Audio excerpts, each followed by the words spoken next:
Sobrang taas ng respeto ni Echo sa nobya niyang si Ashley. 2 taon niya itong nilikawan at ngayon ay 6 na taon na silang magkasintahan. Para sa binatay, si Ashley na ang para sa kanya at hindi niya na nakikita ang sarili na kasama ang ibang babae. Kaya ngayon, handa na siyang mag-propose dito. Ilang buwan din niyang pinaghandaan ang proposal niya sa tulong na rin ng common friends nila ni Ashley. At ngayon, nasa isang mamahaling restaurant na siya, kung saan sila palaging nagpupunta ni Ashley. Nirentahan niya ang buong lugar para maisagawa ang plano at maging perfect ang buong gabi nilang parehas. Habang si Ashley na may kasalukuyang pauwi na noon, nang makita niya ang kaibigang si Shara na nasa labas ng gate niya. "Shara, what are you doing here?" "Bestie, you need to come. Iwanan mo na ang kotse mo dito." "I know. Saan ba tayo pupunta?" "Ipapasok ko na muna ang kotse ko sa loob. And let's talk, okay?" Mahinahon pang wika ni Ashley. At ipinarada na ang sasakyan sa loob bago bumaba para harapin si Shara. "What's wrong, Sha? Are you in trouble?" "You need to come." "Saan nga?" "Basta, I'll drive for you." "Teka, I'll call Echo muna. I'll let him know at baka mag-alala pa yon." "Ay, no need na, bestie. Siya naman na nagutos nito dahil magpupropose na siya sa'yo." "Oops, my big mouth." Natuto pa ni Shara ang sariling bibig nang sandaling masabi niya ang plano nila para sa dalawa. "Ano? Magpupropose si Echo sa akin ngayon?" "Please, bestie, mag-pretend ka na lang na hindi mo narinig yung sinabi ko. Naku, lagot ako nito talaga. Ang daldal ko." "Nasaan siya ngayon?" Nasa restaurant na palagi niyong kinakainan. Nirentahan niya ang buong lugar para makapag-propose sa'yo ngayon. And right now, he's waiting for you." "Please, bestie, mag-pretend ka na lang na hindi mo pa alam. Naku, lagot talaga ako kay Echo nito "It's okay. Sige, pumunta na tayo doon." "Hay, salamat naman at pumayag ka. Tara na, kotse ko na lang ang gagamitin ko. Let's go!" Habang nasa biyahe ay panay lamang ang pagsasalita ni Shara. Pero kahit isang letra ay walang pumapasok sa isipan ni Ashley. Kinakabahan siya na ewan. Masaya siya sa isiping magpupropose na si Echo sa kanya sa hinaba-haba ng taon na kanilang pagsasama. Pero may parte din sa sarili niya ang nalulungkot dahil sa isang sikretong mukhang malapit ng mabunyag ng nobyo. Sa sobrang lalim nga ng kanyang iniisip, ay hindi niya na namalayan na nasa restaurant na pala sila at kinakaway na ni Shara ang 2 kamay sa mukha niya. "Nandito na pala tayo." "Oo, bestie, kanina pa. Mga 6 minutes na nga siguro. Ano bang nangyayari sa'yo? Kanina pa ako chika ng chika dito pero wala naman palang nakikinig. Okay ka lang ba? Iniisip mo ba na nawala ang excitement mo dahil aksidente kong nasabi sa'yo ang tungkol sa proposal ni Echo?" "Shara, no. Forget it. May iba lang akong iniisip. Tara na, bababa na ako." Nauna na ngang bumaba si Ashley at pumasok sa loob. Dooy bumungad agad sa 2 niyang mata ang mga nagkalat na petal sa sahig at ang mga kandila na may hugis puso.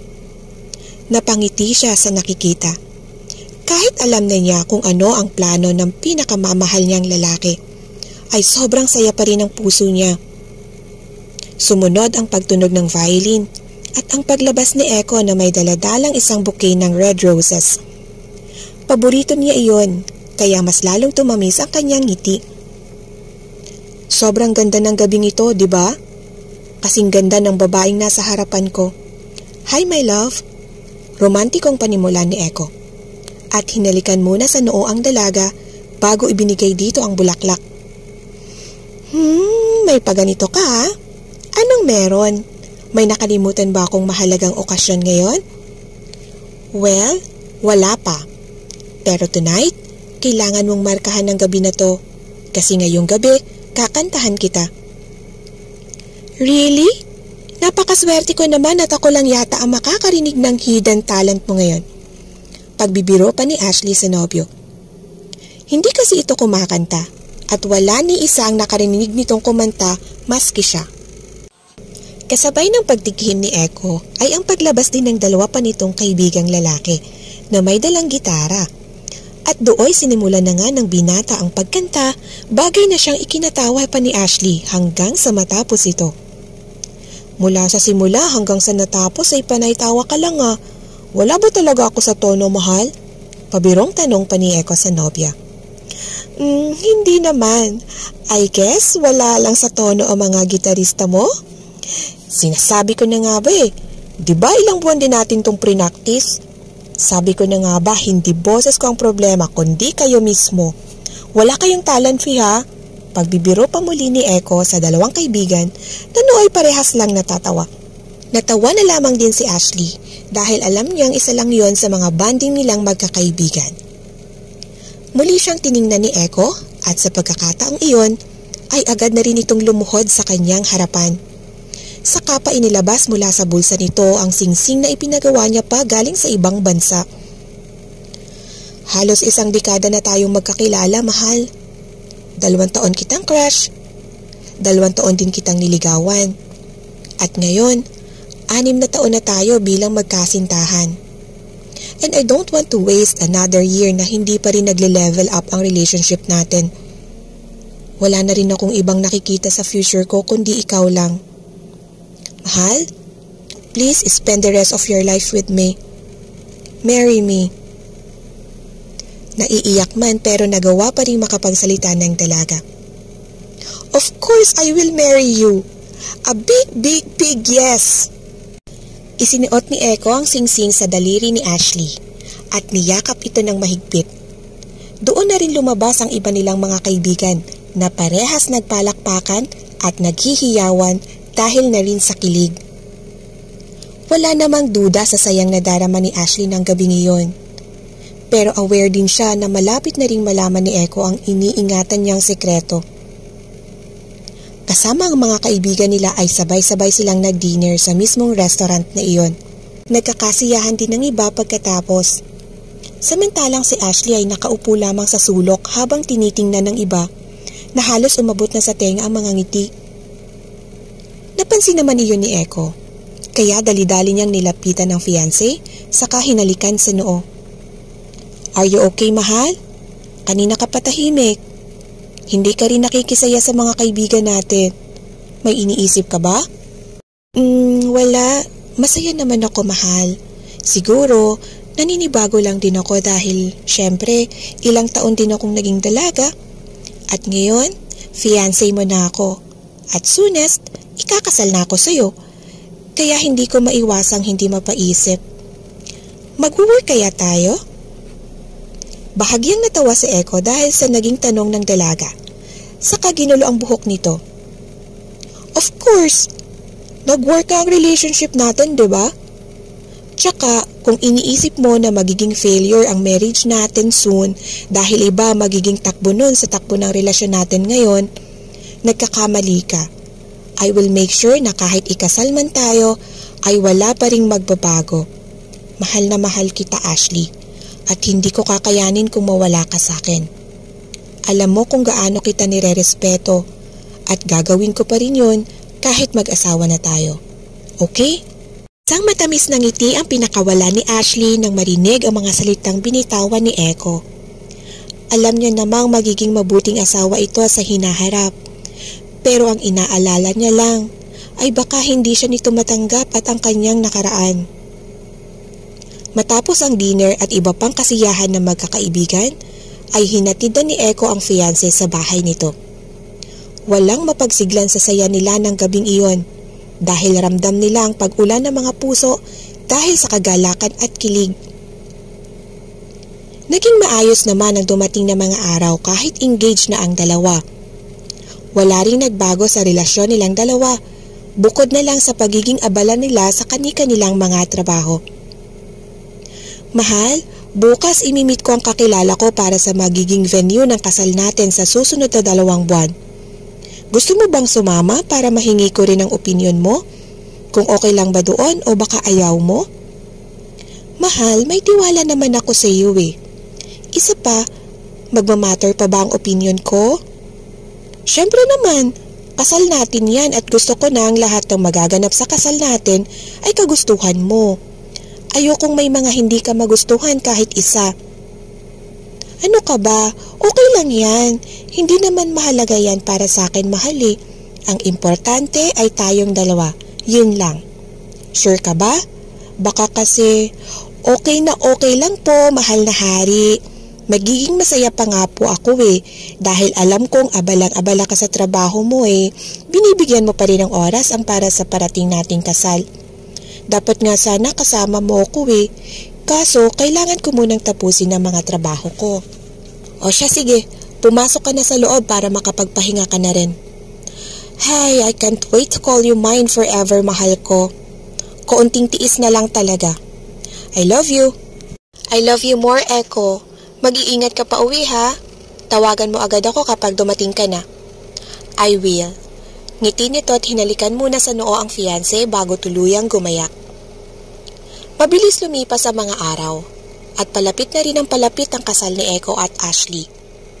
Kasabay noon ay ang pakaba din ang dibdib ng dalaga na kahit nasa trabaho siya'y nahahalata siya ng mga kasamahan na lutang at minsay nakatulala.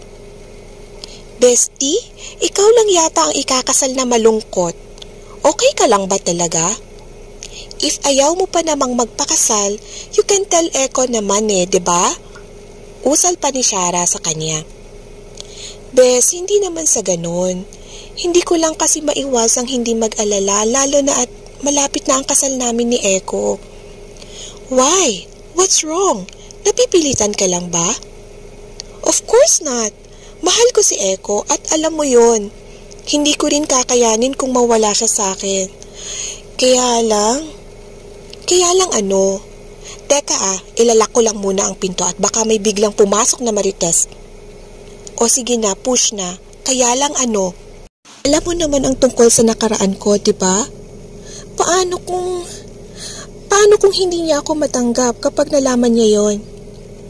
Paano kung hiwalayan niya ako? Mag-file siya ng annulment.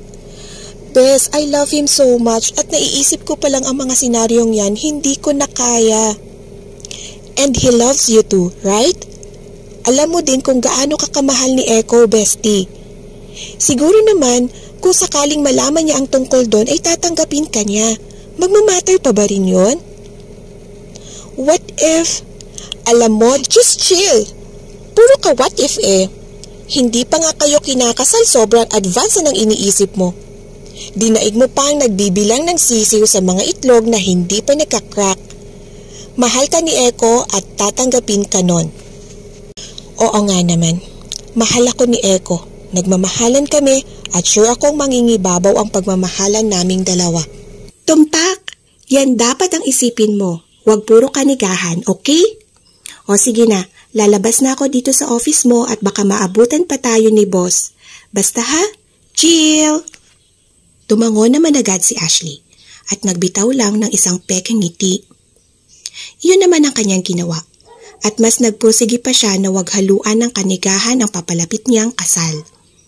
Gusto niyang maging masaya lang at walang dapat makasira nun. At nang sa wakas ay dumating na nga ang ingranding araw para sa dalawa. Halos mangiyak-ngiyak pa si Echo na nakatayo habang pinagmamasdan ang kanyang napakagandang bride na naglalakad papunta sa kanya. Kahit nga sa palitan nila ng vows and I do's ay hindi pa rin mapigilan ni Echo ang hindi maiyak. Na tila ba'y mas mabilis magpahawa dahil maski si Ashley at ang mga mahalagang tao na naging saksi sa sumpaan nila ng araw na yon ay naging emosyonal na rin. I now pronounce you husband and wife. Echo, you may now kiss your bride. Saad pa ng pare na siyang nagpalaki sa ngiti ni Echo. Well, sa wakas, mahahalikan na rin kita, mahal kong asawa. Wika nito na may halong pananabik. Agad niyang hinalikan ng labi ni Ashley. Matapos niyang tanggalin ang bridal veil at kahit saglit lamang iyon, ay ramdam ng dalawa ang pag-iinit ng kanilang buong katawan. Sa halos isang dekada kasi nilang magkakilala at magkarelasyon, ito pa lamang ang unang beses na naghalikan sila sa labi. Iyon kasi ang kagustuhan ni Ashley. Bagay na nirerespeto naman ni Echo. Kahit minsay nakakaramdam siya ng tukso. pero mas nanaig ang respeto at pagmamahal niya para kay Ashley. Kaya naman kahit medyo mahirap, ay nakukontento na ito sa paghalik sa nobya sa noo, ilong, pisngi at sa mga kamay nito. Matapos ang ingranding kasal ay nagpasya agad ang bagong mag-asawa na lumipad pa ibang bansa para sa kanilang honeymoon. In-enjoy naman muna nila ang unang araw nila sa Australia, hanggang sa mismong gabi ng kanilang pinaplanong pag-iisa. No red dots ka ba tonight, mahal? Pilyong tanong pa ni Echo nang maabutan niya ang asawa sa may balkonahe na umiinom ng wine. No red dots for tonight? Nakangiting saad naman ni Ashley. If that is, pwede na ba nating simulan? At ano ang sisimulan natin? Alam mo na yon. Ano ba ang ginagawa ng bagong mag-asawa after ng kasal nila, Aber? Pwede bang bukas na? Pagbibiro pa ni Ashley sa asawa. Mahal, kalahating dekada ko din tong hinintay. Tinitiis ko na nga lang ang pananakit ng puson ko sa tuwing natutokso ko sa'yo. May tampuhan na nga kami nitong si Master sa baba dahil lagi mo na lang daw siyang ginagalit pero hindi mo sinusuyo. And I guess kailangan mong bumawi kay Master. Os, ganun ba kagalit si Master sa akin, mahal? Oo, kaya kailangan mo siyang suyuin hanggang umaga. Hanggang umaga? Bakit? Ano bang suyo ang gusto ni Master? Subo daw, mahal. Subo sa dalawang bibig.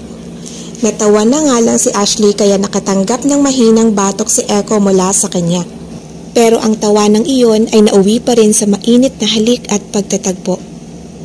Hanggang sa hindi na nga nila namalayan parehas na nasa kama na sila at wala nang suot na mga saplot.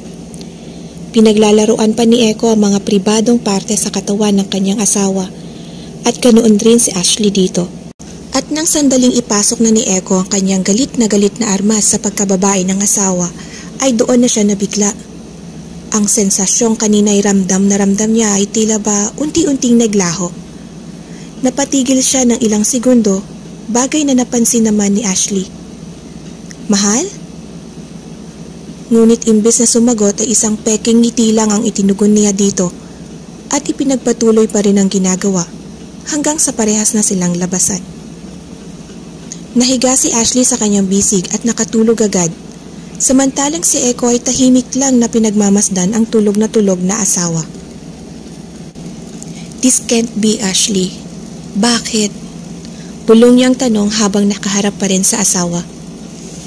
Kinabukasan, nagising si Ashley nang hindi na niya maramdaman ang presensya ng asawa sa kanyang tabi.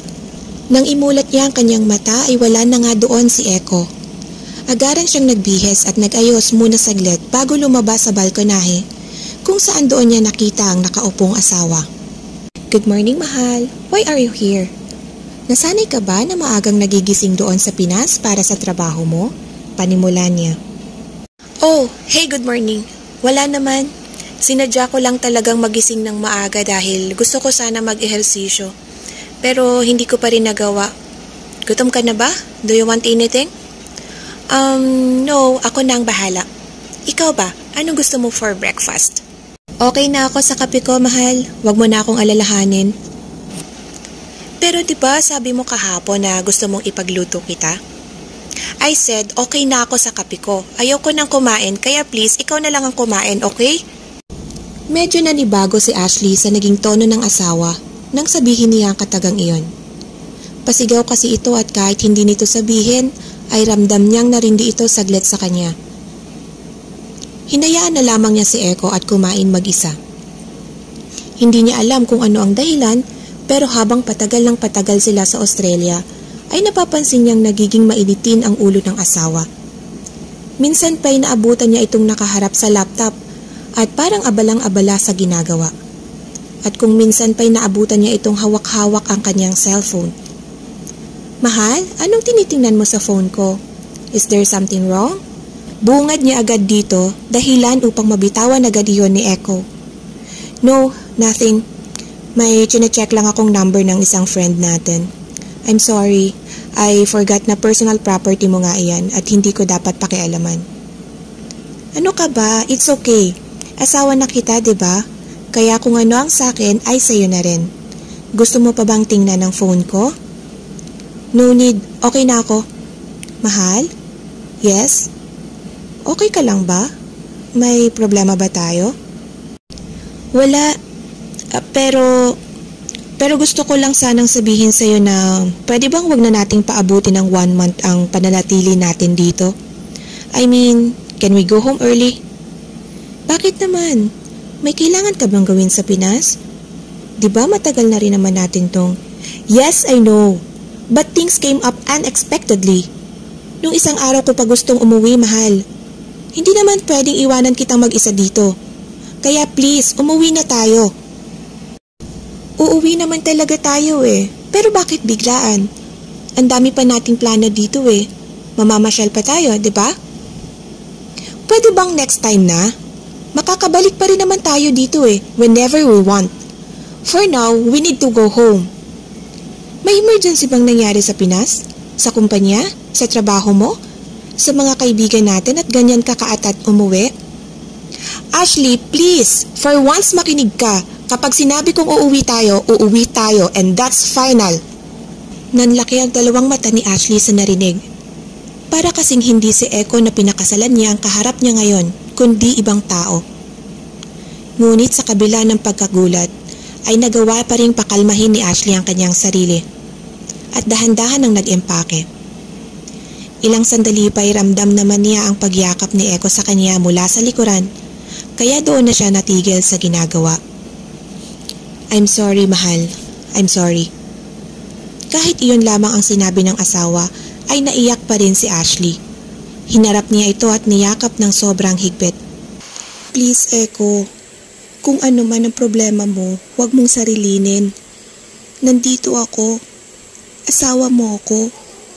We promise to give each other a happy home, pero heto tayo't wala pang ang isang buwan matapos ikasal ay nag-aaway na agad. Wika ni Ashley habang humihikpit. Tumango lamang si Echo kaya kahit papaano'y naging kampante si Ashley. Ngunit ang akala niya'y doon na matatapos ang pagiging kakaiba ng kanyang asawa. Pero mali pa rin pala siya dahil pagbalik nila sa Pilipinas ay mas lalo itong dumistansya sa kanya. Hindi niya na ito matimingan na umuwi ng bahay at tuwing umaga. Kahit sinasadya niyang mag-alarm ng maaga para maunahan si Echo sa pagising, ay bigo pa rin siya dahil sa tuwing gigising siya'y wala na ito sa kama. Kaya naman isang gabi, kahit antok na si Ashley at nakatulog na nga sa sofa sa paghihintay sa asawa, ay hindi niya yun ininda. Basta ba'y makausap niya lamang ito. Nagising naman siya nang maramdaman niyang kinukumutan na siya ng asawa. Mahal? Sa mahina niyang tono habang dahan-dahang iminumulat ang dalawang mata. Bakit ka dito natulog? Lumipat ka na sa kwarto. Ngayon ka lang ba? Madaling araw na. Nag-OT ako sa office. Sige na, lumipat ka na sa kwarto at magkakapilang ako saglit. Ako na, ipagtitimpla na lang kita. Ako na, mahal. Sige na, umakyat ka na sa taas para maipagpatuloy mo ang pagtulog mo. Echo, may problema ba tayo? Sa wakas ay natanong na rin ni Ashley sa asawa. Wala naman. Wala? Bakit parang pakiramdam ko nilalayuan mo ako? Simula nung mag-honeymoon tayo, ganyan ka na sa akin. May nagawa ba ako? Sabihin mo naman para alam ko kung anong kasalanan ko. Wala tayong problema, Ashley. Ako lang ang may problema. Anong problema mo? Di ba mag-asawa tayo? Ano pang silbi ng pagpapakasal natin kung parang wala lang ako sa'yo? Mas mabuti pa noon na girlfriend mo pa ako. Nagagawa mo pang i-share sa akin ang mga problema mo. Pero ngayon? Ashley, sige na, pagod ako. Pagod rin naman ako, Echo. Galing din ako sa trabaho at kahit maaga pa akong papasok bukas ay nagpuyat pa rin ako para lang hintayin ka at makausap.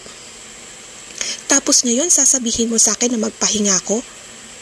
Hindi mo na ba ako mahal? Mahal kita. Mahal na mahal kita. Kaya nga sobrang sakit nun para sa akin eh. Ang ano? Hindi ako manghuhula kaya please sabihin mo. Nagsinungaling ka sa akin, Ashley. Ano? Alam mo kung gaano ako ka-faithful sa'yo. Lahat ng gusto mo sinunod ko. No kiss, no touch, hindi lalagpas sa puting linya and all. Lahat yon sinunod ko dahil nirerespeto kita. Sabi mo ako ang unang boyfriend mo at ako lang ang susukuan mo ng lahat? Nakahawak ako sa mga salita mo, Ashley. Pero bakit? Bakit nung gabi may nangyari sa atin ay nalaman kong hindi ka na birhen? Natigilan si Ashley ng mga sandaling iyon. Ito na nga ba ang kinatatakutan niya? Na malaman ng asawa ang kanyang sekreto at hindi siya nito matanggap. Napaiyak siya at hindi nakaimik. Mas lalo namang nagalit si Echo at nagsimula ng pagsasampalin ng sarili. Echo, please stop. Stop hurting yourself. Kasalanan ko ba? Am I too faithful? Ang gusto ko lang naman sana wala tayong itago sa isa't isa. Bakit? Sa nalaman mo ba, nagbago ang tingin mo sa akin? Nabawasan ba ang pagmamahal mo sa akin? Alam mo, nakakatawa ka. Of course not. Hindi nabawasan ng kahit kaunti ang pagmamahal ko sa'yo. Nagalit ako. Oo, at hanggang ngayon, galit pa rin ako. Pero it doesn't mean na hindi na kita mahal. Ikaw ang mundo ko. Pero ngayon, normal lang naman siguro itong nararamdaman ko, di ba? Bakit ka nagsinungaling? Hindi ako nagsisinungaling, Echo. Ikaw lang ang unang lalaki sa buhay ko. Come on, wag mo na akong pasakayin dyan, Ashley. Sa ngayon, hayaan mo muna ako, please. Huling usal nito at umakyat na sa kwarto. Napahagulhol naman si Ashley at halos maglupasay na sa kakaiyak. Nang medyo kalmado na sumunod na rin siya sa taas. At doon nakita niyang natutulog na si Echo na hindi man lang nagawang magpalit ng damit. Sumunod pa ang mga araw at ganoon pa rin. Malamig pa rin ang pakikitungo ng asawa niya sa kanya. Wala namang nagawa si Ashley kundi ang intindihin ng asawa dahil siya ang may atraso dito. Hanggang isang araw, nasa opisina na si Ashley noon at sinisimulan na ang kanyang trabaho. Na makaramdam siya ng pananakit ng tiyan. Nung una'y winalang bahala niya lamang iyon. Hanggang sa pumasok nga si Shara sa kanyang opisina at bigla itong mapasigaw. My gosh, bestie, dinudugo ka! Ano? Ang daming dugo! Doon na napagtanto ni Ashley na ang dami na pala ng dugo sa kanyang palda at sa kanyang paa. Sa taranta at patinting kaba ay biglang nandilim ang kanyang paligid. At hindi niya na alam ang mga sumunod na pangyayari. Nagising si Ashley at nalaman niyang nasa hospital na siya. Sakto namang kapapasok lamang din ni Shara at mapait itong napangiti. Bes, anong nangyari? Bakit daw ba ako dinugo? Bestie, stress ka ba lately?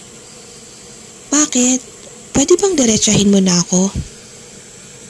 Bes, you're 2 weeks pregnant. Buntis ako? Kumusta ang baby ko? Nandito pa rin naman siya sa loob ko, di ba? Oo. Pero munti ka nang mawala ang baby mo, Bessie. Ang sabi ni Doc, huwag ka daw munang magtrabaho. Kasi kapag nagpatuloy pa to, baka mawala na talaga ang baby. Diyos ko, magnininang pa ako soon. Hindi ko alam na buntis ako. Ngayon alam mo na. Kaya dapat maging extra careful ka na. Tatawagan ko sana si Echo kaso. No. Wag na. Okay naman na ako, di ba? Hindi mo na siya kailangang tawagan. May problema ba kayo ni Echo, bestie? Don't mind me asking ha, pero ang aga niyong bumalik mula sa honeymoon niyo. Tsaka lagi kang lutang sa work.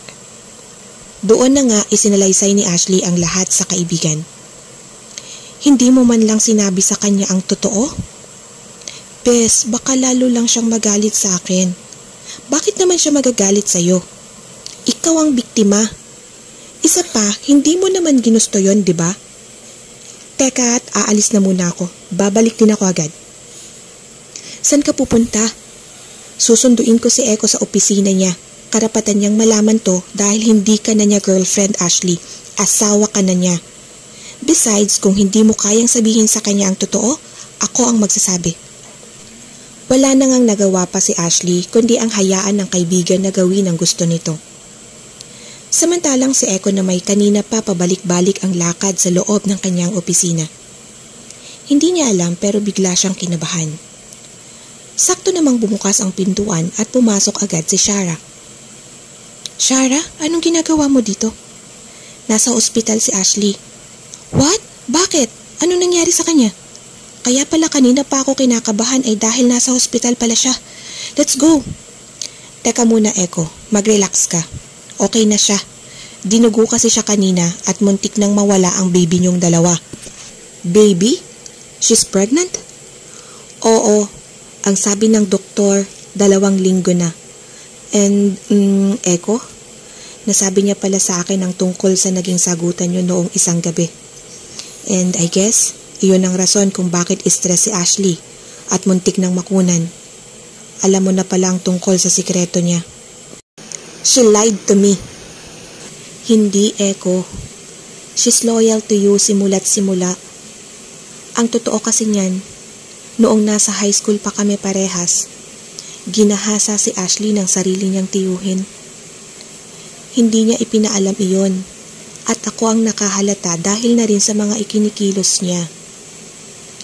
Nagkaroon siya ng trauma sa lalaki at lahat ng pinagdaanan niya ay alam ko. Paulit-ulit na ginahasa si Ashley ng tiyuhin niya at hindi yun naging madali para sa bestie ko. Pati nga ang unang pagpapapansin mo sa kanya before, duda pa siya gawa na rin ang trauma niya. Pero minahal ka pa rin niya ng buong buo. Hindi ka niya niloko. Kahit nga noong nag-propose ka pa, nagdadalawang isip na siyang sagutin ka dahil sa takot na baka hindi mo siya matanggap kapag nalaman mo ang totoo. Pero dahil mahal ka niya, nag-yes pa rin siya sa'yo. Ano? Gis, ang tanga ko. Sana man lang tinanong ko siya. Don't blame yourself. Natural lang naman ang naging reaction mo. After all, mahal na mahal mo pa rin si Ashley. But for now, kailangan mo siyang ingatan, pati ang baby niyo kasi soonest, magiging parents na kayo at magiging ninang pa ako. Dahil nga dooy dali-dali nang umalis ang dalawa at halos paliparin na rin ni Echo ang sasakyan para lang makarating agad sa hospital. Pagdating doon ay nagtungo siya sa silid ng asawa at agaran nitong niyakap ng sobrang higpit. I'm sorry, mahal. I'm sorry. Alam ko na ang totoo at nagsisisi ako sa mga sinabi ko sa'yo. Pasensya na. Sorry kung nagsinungaling din ako sa'yo. Shh, okay na. Huwag na nating balikan yon, okay? Ang importante ngayon ay ikaw at ang baby natin. Mahal na mahal kita. Nagtampo lang ako saglit pero okay pa rin to. Ako pa rin ang Echo na pinakasalan mo. Gumaan ang pakiramdam ni Ashley ng mga sandaling iyon at hinalikan sa labi ang mahal niyang asawa.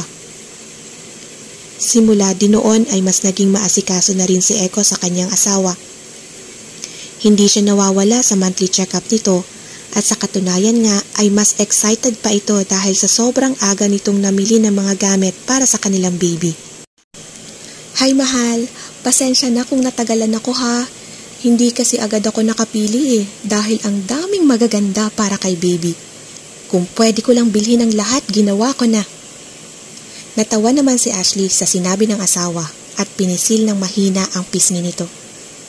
Hindi naman halata na sobrang excited si Daddy, diba baby? Natatawa pang saad ni Ashley habang hinihimas-himas ang kanyang tiyan. Of course I am. Gusto pa sana kitang isama pero alam kong pinagbabawalan ka na ng doktor na laging bumiyahe kaya ako na lang. Sa kabuwanan mo rin mahal, hanggang sa mga nakay hindi na muna ako papasok sa trabaho. Ilalaan ko ang oras ko sa inyong dalawa. Sigurado ka ba? Siguradong sigurado mahal. Hinalikan ni Echo ang asawa sa labi at parihas pa rin silang natawa dahil kasabay ng paghahalikan nila yung pagsipa ng kanilang baby sa tiyan ni Ashley. mukhang excited na rin si baby na makalabas at masubukan niyang mga pinamili mong gamit, mahala. Siyempre, lahat ng binili ko ay the best. Diba, baby? At sa muli ay sumipa nga ito na para bang naiintindihan talaga ang sinasabi ng mag-asawa. Handa na ang lahat para sa paglabas ni Baby Sian, pati na ang silid nito at ang mga gamit na halos mapuno na dahil sa dami. At sa mismong kabuwanan ni Ashley ay hindi rin nawala si Echo sa tabi ng kanyang asawa. Hanggang sa ito'y manganak at tuluyan na nilang marinig ang iyak ng kanilang munting anghel na siyang nagpaiyak na din sa kanila dahil sa matinding kagalakan. Si Echo na rin ang nag-asikaso kay Sian na siyang labis na ipinagpapasalamat naman ni Ashley dahil hindi man naging maganda ang ipinagdaanan niya noon. Pero ngayon, masasabi niyang sinuwerte siya sa lahat ng bagay, lalo na sa pinakamamahal niyang asawa na hindi lang gwapo, mayaman at responsable, kundi maalaga at perfect husband and father din para sa kanya at kay Baby Sian. Dito na po nagtatapos ang ating magandang kwento. Ako po si Rian. Thank you for listening.